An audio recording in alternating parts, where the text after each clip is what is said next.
할렐루야.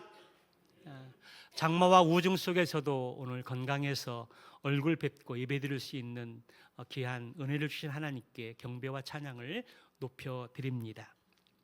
오늘 함께 읽은 본문의 제목은 기도가 답이다, 기도가 답입니다라는 제목으로 함께 말씀을 나눌 때 귀한 은혜의 시간이 되시기 바랍니다. 사자성어 중에 설상가상이라는 말이 있는데요, 눈 위에 서리가 더하여진다라는 뜻입니다. 조금 더 자세히 말하면 눈이 내린 땅에 서리가 내려서 더욱 추워지고 미끄러워지는 상황을 의미하는데요, 어려운 상황 속에 더욱 어려운 일이 겹쳐 발생하는 경우를 비유로 표현할 때 사용되어집니다. 그런데 이 설상가상의 사자성어는 우리의 삶 속에서도 여전히 존재하고 또 이야기된다라는 것입니다. 이를테면 회복 중인 환자가 다른 질병으로의 감염으로 고생을 한다든지, 홍수 피해를 입은 지역에 갑자기 한파가 내려서 상황을 더욱 악화시키는 경우라든지, 회사가 경영난을 겪고 있는데 중요한 인재들이 이직하는 상황이 일어나는 경우를 일컫는 말입니다. 그리고 요즘 개인 사업자들이나 소상공업자들이 어려운 시기 속에서 더욱더 어려움을 겪는 일들을 일컫는 말입니다. 요즘 장마 피해가 속출하는데요, 장마로 인해서 1년 농사 지은 과일들이나 식물들이 이렇게 소출할 수 없는 어려움에 직면해 있는데, 은행권의 돈을 빌려서 대출받은 사람들은 더 신음하는 것 같습니다. 이런 상황들을 일컬어서 우리는 설상가상이다, 그렇게 이야기하고 표현합니다. 그러므로 설상가상은 인생에서 예상하지 못했던 어려움에 대비하고 극복하기 위한 준비와 인내가 필요함을 가르쳐 줍니다. 사랑하는 성도 여러분, 요즘 여러분의 삶 가운데 설상가상의 상황에 직면해 있는 것들이 무엇입니까? 지금 설상가상의 상황 속에서 여러분들은 그 상황 속에서 어떻게 반응하고 대처하고 있습니까? 어려운 일이 직면했을 때 내 힘과 능력으로 그 문제들을 해결하지 못하고 설상가상의 일들이 겹치게 되었을 때 그 상황 속에서 우리의 믿음이 드러나게 된다는 것입니다. 설상가상의 상황에 직면했을 때 어떻게 반응하고 어떻게 대처하느냐, 그것은 바로 그 사람의 믿음과 직결되어져 있다는 것입니다. 믿음이 없고 세상의 사람들이라면 세상의 힘을 의지하게 되고, 그리고 다른 것들을 의지하게 되어져 있다는 것입니다.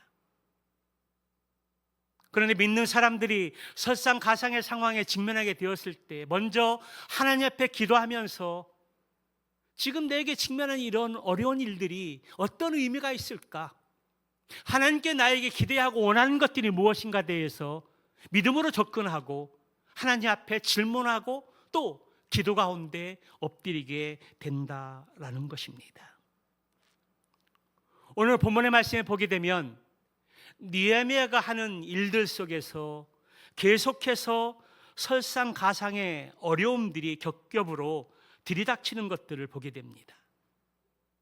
그러나 느헤미야는 그 어려움을 지혜롭게 잘 이겨내고 극복해서 마침내 52일 만에 성벽 재건 공사를 완성하는 것들을 볼 수가 있습니다.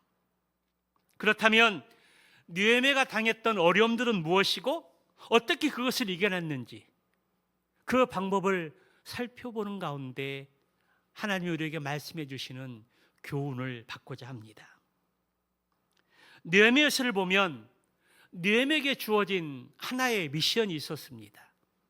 그것은 바로 나라가 멸망을 당할 때 불타 없어지고 해파되어진 예루살렘 성벽을 재건하는 일이었습니다.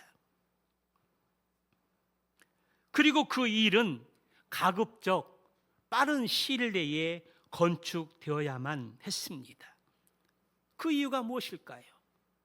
공사가 길어지면 길어질수록 힘겨운 백성들의 조직력이 무너질 우려가 있었고, 무엇보다 대적들의 협박과 위협이 구체적이고 무력적인 행동으로 발전할 수 있기 때문입니다. 이에 느헤미야는 외부 세력의 방해 공작을 이겨남과 동시에 백성들을 독려하여 내부의 결속을 다져가면서 성벽 재건하는 일에 힘쓰고 애썼습니다. 지지난주 4장의 말씀에 보게 되면 산발랏을 비롯한 외부의 세력들이 방해 공작이 있었습니다. 그렇지만 느헤미야는 한 손에는 무기를 들고 한 손에는 공사에 필요한 그러한 것들을 가지고 일에 힘쓰면서 하나하나 그 일들을 진전해 나갈 수 있었습니다. 우리가 5장을 건너뛰기는 했지만 5장의 말씀은 가난을 호소하며 원망하던 백성들의 내부적인 문제들이 있었습니다. 그런데 또 느헤미야는 그 내부적인 문제들도 지혜롭게 잘 해결해 나갔습니다. 그런데 오늘 본문의 말씀인 6장에서는 또 다른 일들이 발생하게 됩니다. 그것은 산발락과 도비야와 게셈의 대적자들이 성전 건축이 성벽 재건의 공사들이 마무리되어져 있다는 것들을 듣게 되었고, 그래서 그 일이 중단되고 멈추도록 느헤미야를 제거하기 위한 계획의 일들이 있었습니다. 왜냐하면 느헤미야를 죽이게 되면 예루살렘 성벽 재건의 사업도 무력하게 될 것이고, 그리고 그 일들이 중단될 것이라는 기대감이 있었기 때문입니다. 느헤미야는 지금 설상가상의 상황에 직면하게 되었습니다. 그런데 오늘 본문에서 대적자들의 행위를 보면 사단이 행하는 것과 너무나 비슷하고 흡사합니다. 사단은 할 수만 있다면 믿는 자들을 시험하고 유혹해서 넘어뜨리고, 또 하나님 말씀 앞에 바로 서려고 하는 사람들을 꼬드김을 통해서 바로 서지 못하게 하는 그러한 모습들을 우리는 종종 보게 된다라는 것입니다. 사단은 우리의 연약함이 무엇인지, 어떤 것을 건드리면 감정이 폭발하는지, 참으로 우리의 연약함들을 너무나 잘 알고 있습니다. 그래서 우리의 연약함들을 이용해서 우리를 넘어뜨리고 우리에게 실패하게 하는 일들이 너무나 많이 있다는 것입니다. 오늘 대적자들이 느헤미야를 제거하라는 그 방법이 무엇입니까? 첫째는 느헤미야를 살해하려는 음모입니다. 그래서 대적자들은 느헤미야를 예루살렘 밖으로 유인해서 살해하려는 계획을 세웠습니다. 대적자들은 느헤미야에게 사람을 보내서 예루살렘으로부터 북서쪽으로 약 32km 떨어진 오노 평지에서 만나자고 제의합니다. 그 이유가 무엇입니까? 그를 살해하고자 하는 그러한 의도가 있었다는 것입니다. 그런데 느헤미야는 오노 평지에 가면, 자신 홀로 가게 되면 대적자들에게 살해당할 것이라는 그런 위험을 감지했습니다. 그래서 그는 핑계 대기를 성벽 공사가 마무리되어 가고 성벽 공사를 감독해야 할 중요한 시점에서 성을 떠날 수 없다라고 이야기하면서 산발랏의 제안을 거절을 합니다. 그러나 대적자들은 포기하지 않고 계속해서 4차례에 걸쳐서 계속해서 사자를 보내고 만나자고 족하지만 느헤미야는 똑같은 말로 대답하며 그 제안을 거절합니다. 우리의 대적인 사단도 이와 같이 집요하다라는 것입니다. 사단은 자신들의 목적을 이룰 때까지 포기하지 않고 끈질기게 유혹하고 공격하는 것들을 보게 됩니다. 그러므로 이러한 때 우리에게는 지혜와 분별력이 필요합니다.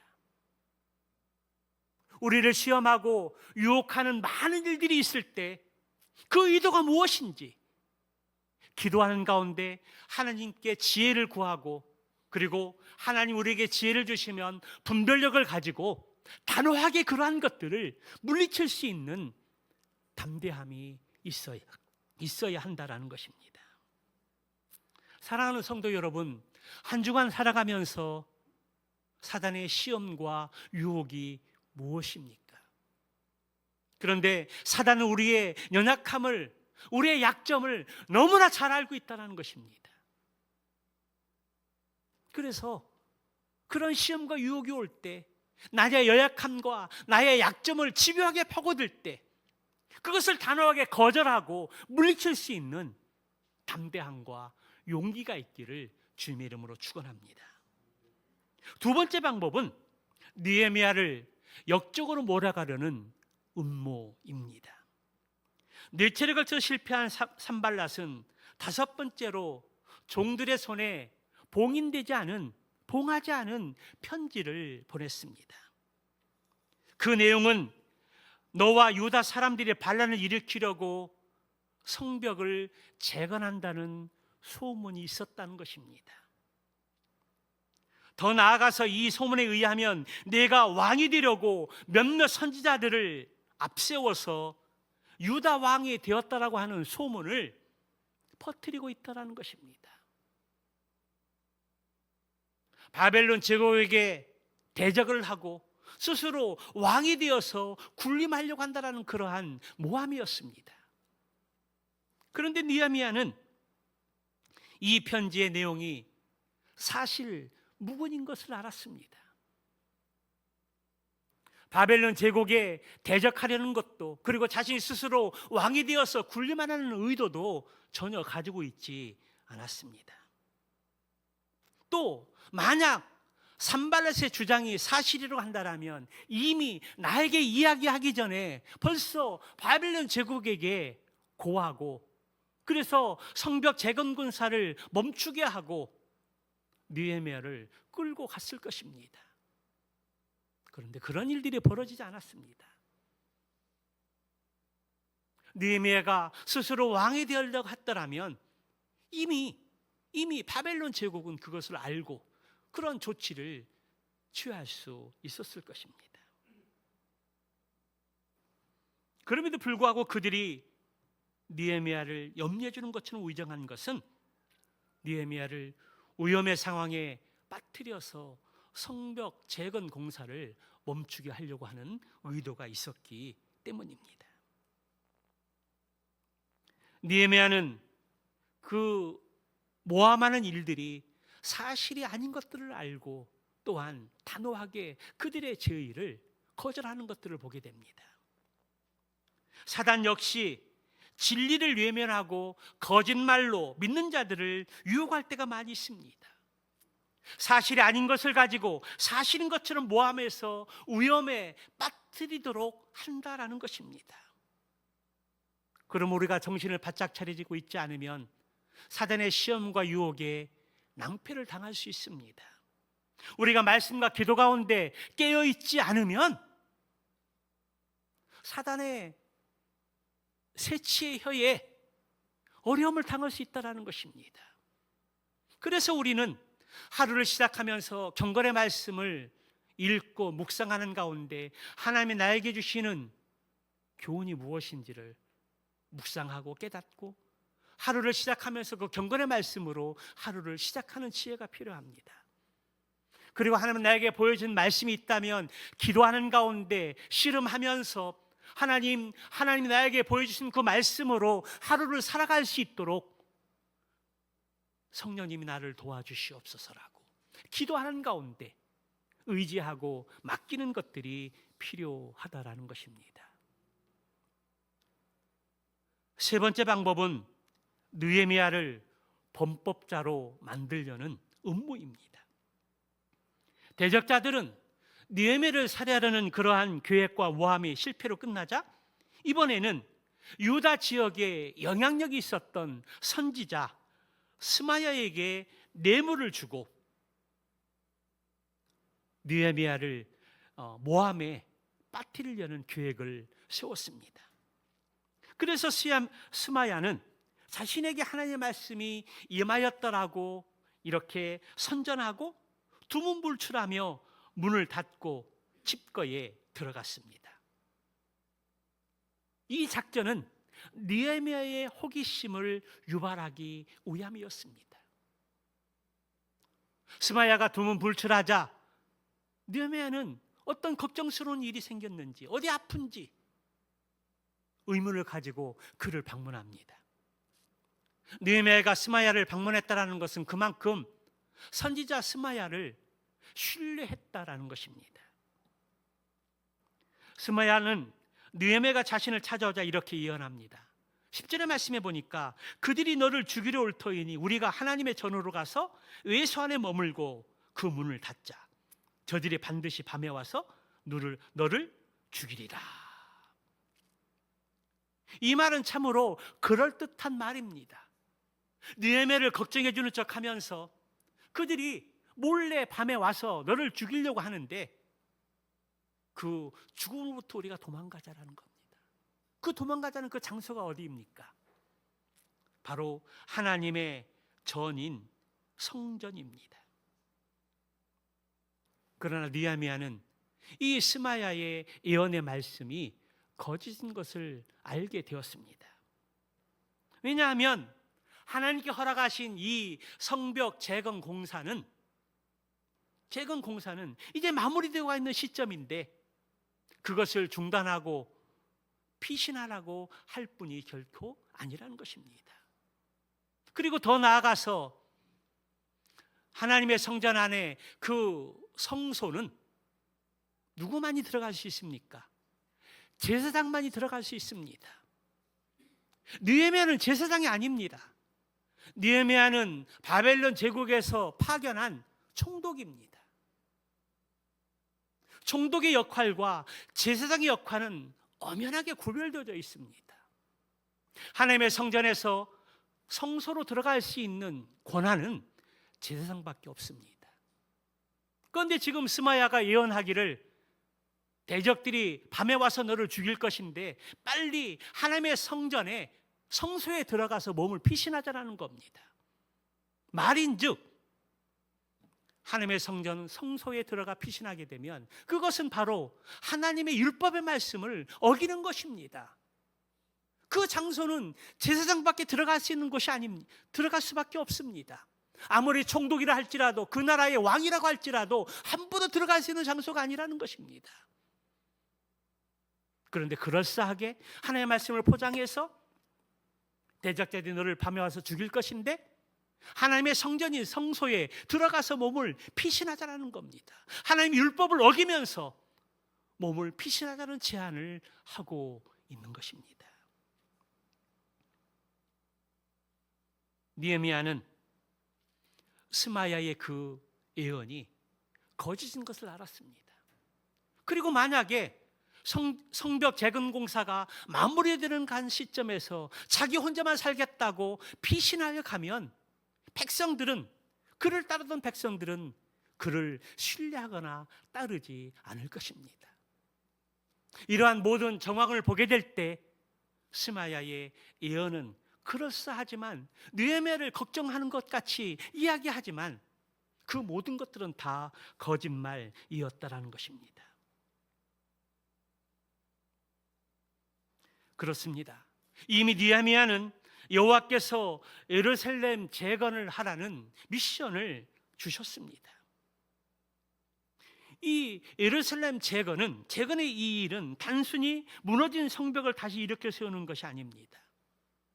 그것은 이스라엘의 신앙의 공동체를 확립하기 위해서 느헤미야가 하나님께서 느헤미야에게 주신 거룩한 사명의 일입니다. 사단은 자신의 생각을 하나님의 말씀인 것처럼 인용하며 시험할 때가 많이 있습니다. 마태복음 4장의 말씀을 보게 되면 예수님께서 공생의 사역을 시작하시기 전에 성령의 이끌림을 통해서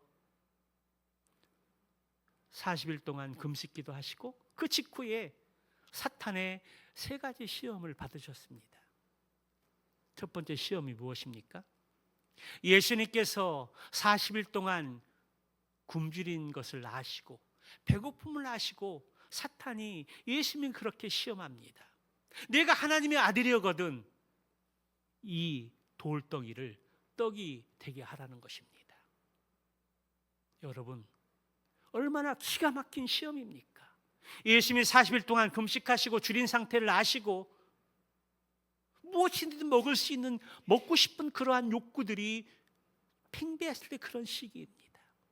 내가 하나님의 아들이거든 돌을 떡이 되게 하라는 것입니다.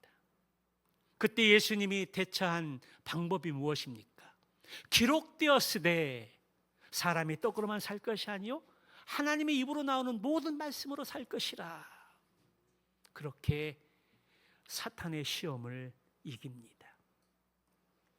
예수님께서 하나님의 말씀, 기록된 말씀을 인용해서 시험을 물리치는 것들을 본 사탄이 두 번째 시험에서는 어떻게 합니까? 사단도 똑같이 하나님의 말씀을 이용합니다. 시편 말씀에 보니까 높은 곳에서 뛰어내리면 하나님께 사자들에게 명하여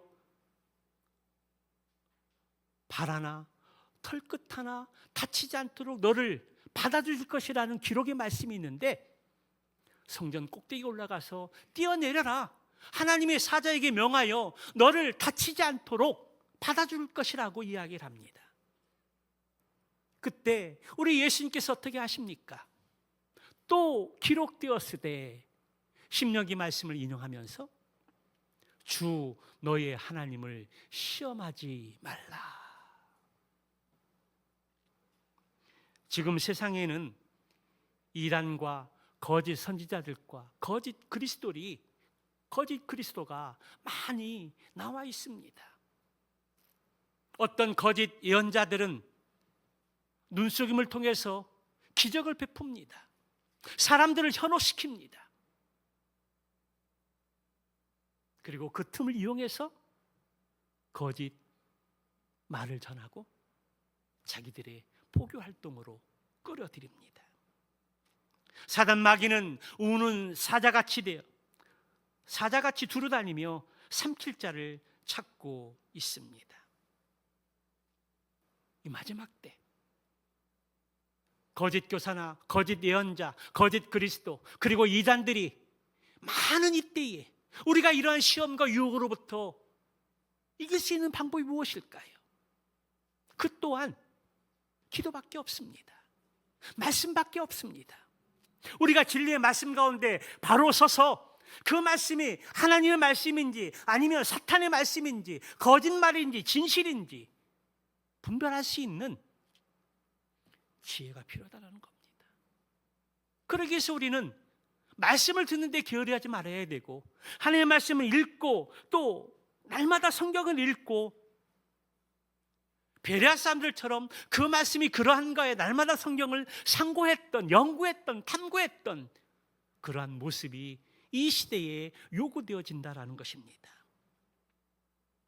아무리 바쁘고 힘든 시기 속에서도 하루를 시작하면서 성경을 펴놓고 성경 말씀을 읽고 큐티를 하면서 기도로 시작하고 기도로 마무리하는 가운데 하나님과 동행하는 믿음의 삶을 살 수 있는 저와 여러분들 되시기를 주님의 이름으로 축원합니다. 마지막 네 번째 방법은 유다의 귀족들 중 그들과 동맹한 자들을 활용해서 음모를 꾸몄다라는 것입니다. 17절 이하의 말씀에 보면 도비아가 나오는데요. 이 도비아는 바로 산발락과 동맹을 해서 느헤미야를 대적했던 사람입니다. 그런데 지금 도비아가 유다의 유력한 사람들과 혼인 관계를 맺었습니다.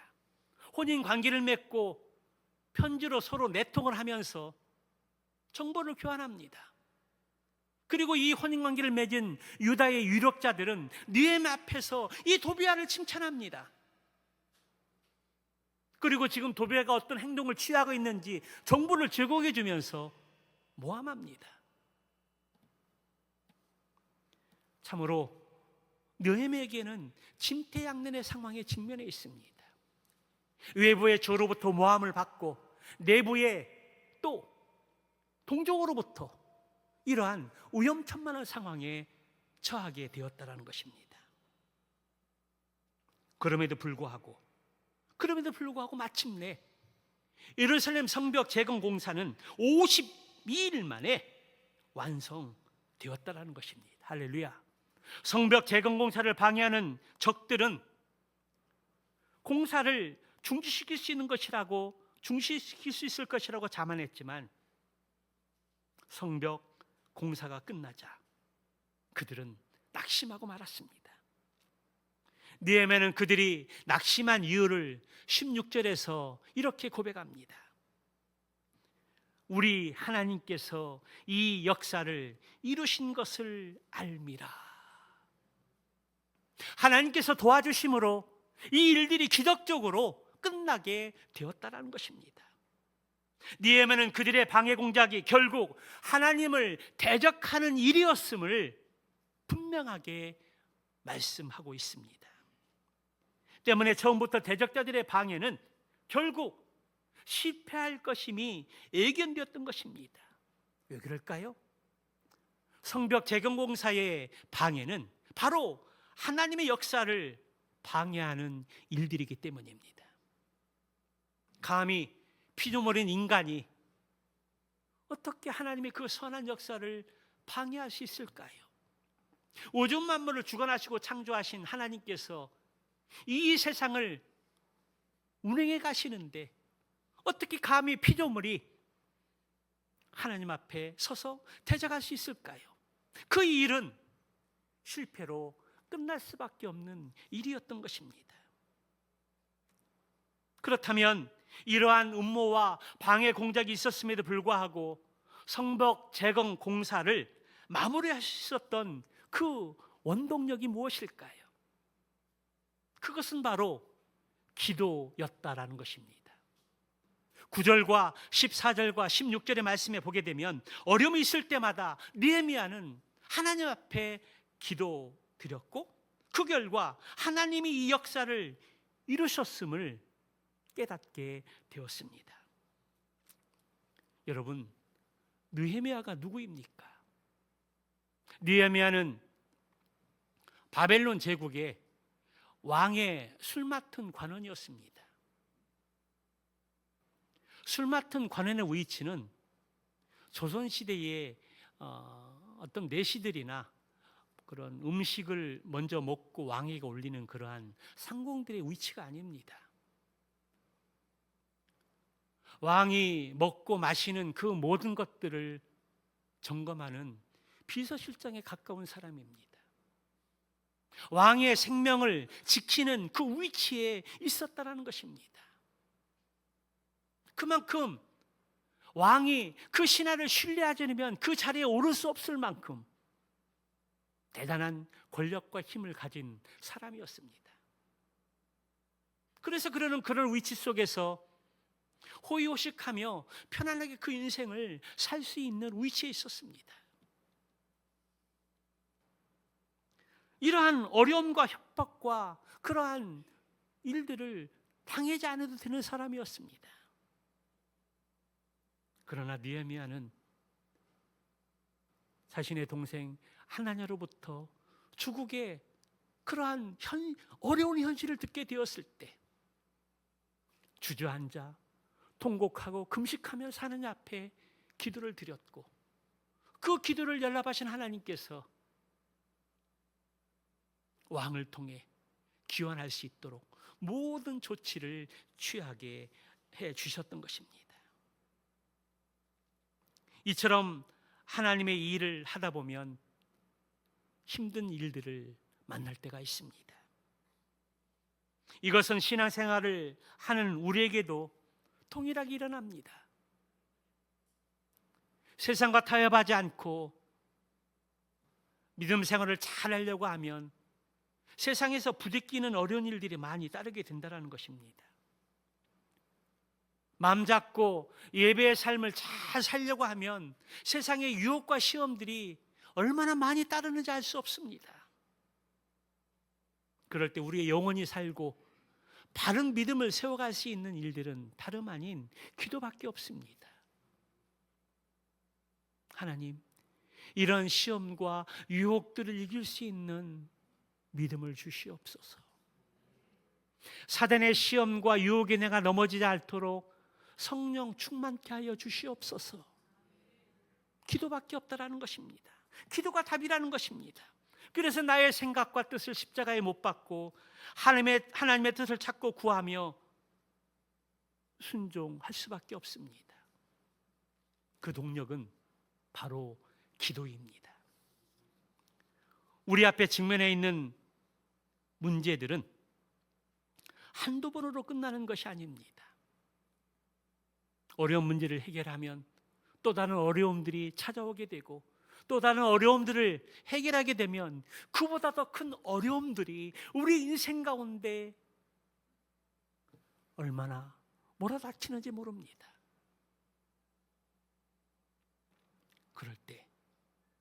그럴 때 우리가 할 수 있는 일들은 별로 없습니다. 설상가상의 사자성어의 의미처럼 어려운 일 가운데 또 다른 일들이 겹치고 또 겹치고 들어닥치게 될 때 우리가 할 수 있는 일들이 무엇일까요? 별로 없습니다. 하나님 앞에 울면서 기도하는 것밖에 없다는 것입니다. 설상가상, 내우예환, 첩첩상중, 사면초가 같은 사자성어가 적용되는 경우들이 얼마나 많은지 알 수 없습니다. 그럴 때 우리가 대처하고 우리가 반응하는 행위는 그 사람의 믿음이라는 겁니다.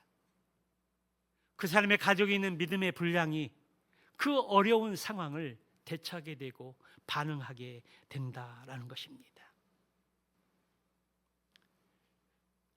느헤미야가 성벽 재건 공사를 시작하면서부터 완공하기까지 얼마나 많은 어려움들이 있었습니까?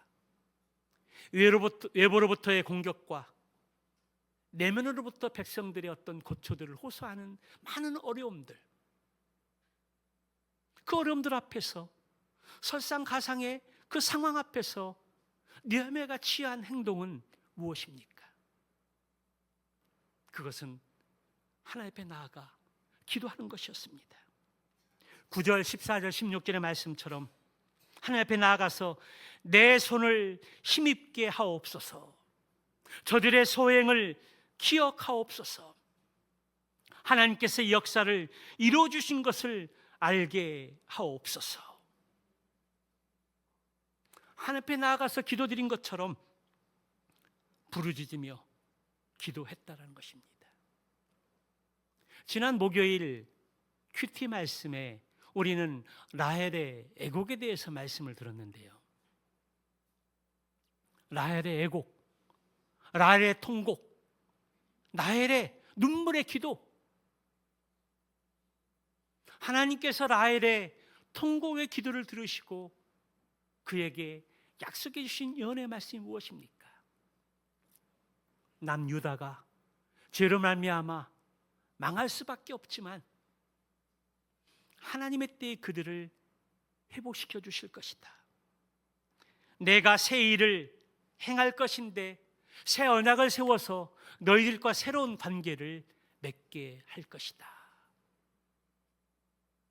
라헬의 통곡의 눈물의 기도를 통해서 하나님이 약속하신 회복, 새 일, 새 언약을 말씀해 주신 것들을 우리가 볼 수가 있습니다. 그렇습니다. 부르짖는 기도, 눈물의 기도, 애통의 기도, 하나님이 외면하지 않으십니다. 하나님 우리의 기도를 반드시 응답해 주십니다. 우리 하나님은 살아계십니다.